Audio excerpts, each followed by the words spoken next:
61% of Americans think a recession is coming this year. That number came out 4 days ago. And if you have been online at all this week, you have seen the content. 10 ways to recession-proof your finances. Should you pull your money out of the market? Is cash king right now? Most of it is noise. Some of it is designed to make you panic so you click on something. This video is different. We are going to talk about the actual mechanic of why recessions hurt some people badly and barely touch others, and then give you 5 specific moves to make in the next 30 days based on that mechanic. No generic tips, just the signal.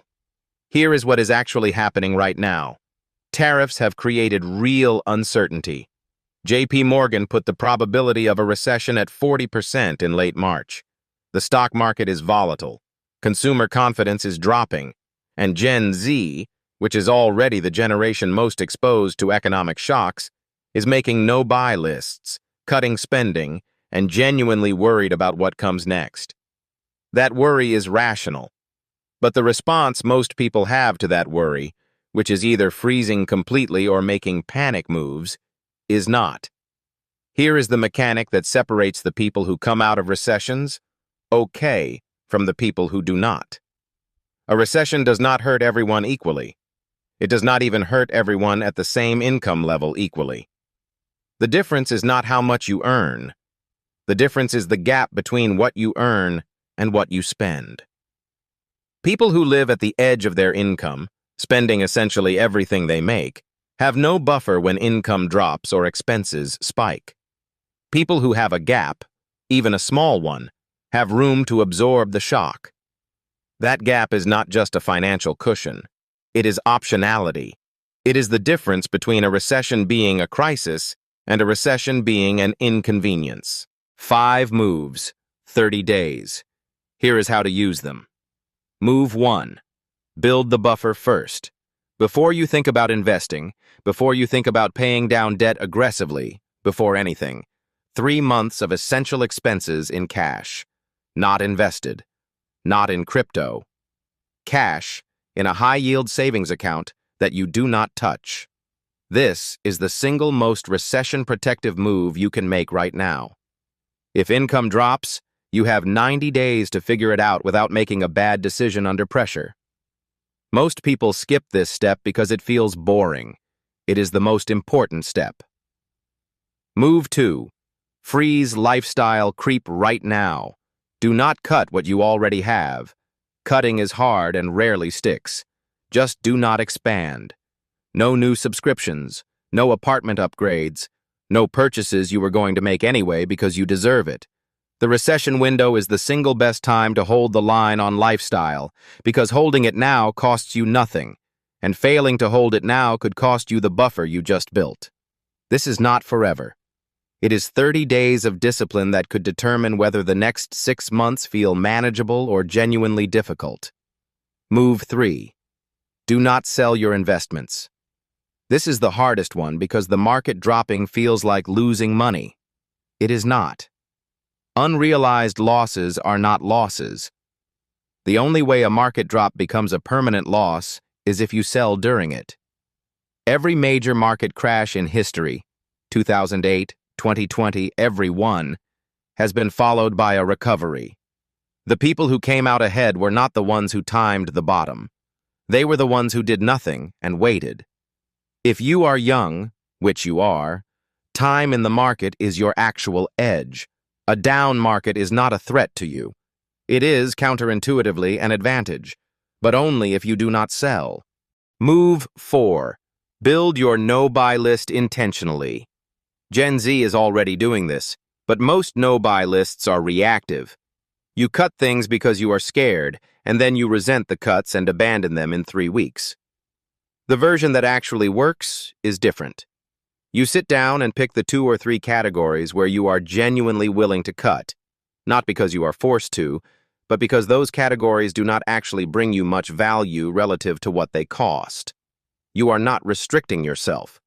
You are making an active decision about where your money goes. That decision feels completely different from having money taken from you by fear. Move 5.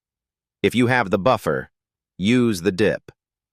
This one is only for people who have already done moves 1 and 2. If you have 3 months of expenses in cash and your lifestyle is held, then a market downturn is not something to avoid. It is something to take advantage of. Historically, people who invested consistently during recessions, not timing the bottom, just continuing their regular contributions, came out significantly ahead over the following 5 to 10 years. The stock market going on sale is only a problem if you need the money right now. If you have the buffer, you do not need it right now. Here is the 30-day plan in plain terms. Week 1. Calculate your 3-month buffer number and figure out how far you are from it. Week 2. Freeze all lifestyle expansion. No new recurring costs, no major purchases. Week 3. Review your investments and do nothing to them. Week 4. Build your intentional no-buy list and start redirecting that money toward the buffer. At the end of 30 days, you will have a clearer picture, a bigger cushion, and, unlike most people around you, you will not have made any decisions out of panic that you have to undo later. Before we close, the things not to do. Do not pull everything out of the market and hold cash. You will miss the recovery and you will not know when to get back in. Do not buy gold or crypto as a panic move. That is speculation dressed up as safety. Do not rush to buy things before tariffs make them more expensive. Buying something you cannot afford to protect against a price increase you may never see is a guaranteed loss. And do not let the noise on social media substitute for a plan. Reading 17 different threads about whether a recession is coming is not financial preparation. It is anxiety with a productivity costume on. The recession might come. It might not. The economic signals are genuinely mixed. What is not mixed is this. The people who will be okay either way are the people who have the gap, who are not living at the edge of their income, who have a buffer, who are not making decisions out of fear.